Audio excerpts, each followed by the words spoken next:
Okay, so we've covered our basic pro scooters. Now we move into our mid-range pro scooters. So we've got a few different brands here. We've got Crisp, we've got Mongoose. That's a really cool new scooter for 2019, the Stance Elite. And then we have the Grit Scooter Company. Theirs is called the Elite. So, Ty, what sort of rider profile would you recommend this level of scooter for? So basically, we're aiming more for children that are getting their feelers out for scooter riding, potentially maybe even getting a bit more comfortable on their scooter, trying tricks that they weren't necessarily trying before. Sort of age is about 9 and onwards. However, at this point too, we can even get to adults riding these sort of style of scooters. Now, what about the construction of these? How are they different to the basic pro scooters that we've just seen, like this mid-range stuff? Are they lighter, stronger? How does the construction differ? So construction on these ones gets into a bit more structurally sound. So we're still using alloy decks across the scooter range, but we do things like increase head tube structure. So that's this bit here, that's called the head tube? Which is essentially, in scooters, we're just trying to make everything as strong and as durable as we can, just sort of anticipating all the amount of inertia and force and weight that's going to be put through them. So with that, it's just a very secure and sound unit. Keeps from minimal amounts of movement. Any movement can potentially lead to snaps or breakage.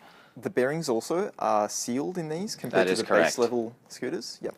So we go to a seal bearing headset style, which essentially, just to put it into two factors, is, as we were saying, structurally more sound, as well as requires a little less maintenance in the overall long-term scheme of things.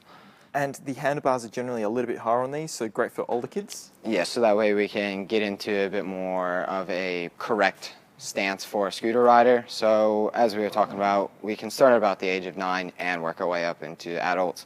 So with this, we want a style of handlebar that's going to sort of cater to all of those. We start with the biggest, and if we have to cut down, then we do that.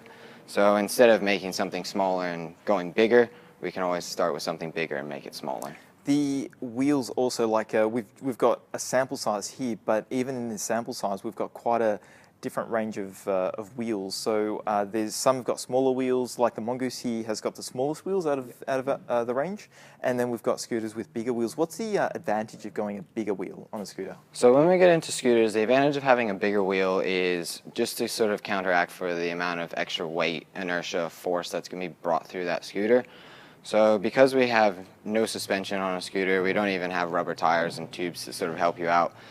Having a slightly bigger wheel diameter will just allow for a bit more of a smoother and comfier landing, which we try to avoid putting through our joints, through your elbows, through your wrists, through your knees, hips, all those parts that are going to be taking a lot of force with the land as well.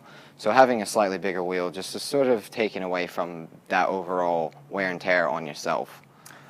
Cool. So overall, these scooters are more robust, less maintenance, more comfortable. Bigger wheels means more speed, more efficiency, and on impact, they're going to be smoother. Color-wise, there's some really cool colors that we have. That crisp Surge here with the all slick finish, great for girls. That's probably been our most popular like girls scooter by far. Like a lot of parents come in and see it and go, wow, that looks amazing. So some amazing colors. So that's basically our sample of the mid-range. Now we move into our top end sort of pro scooters.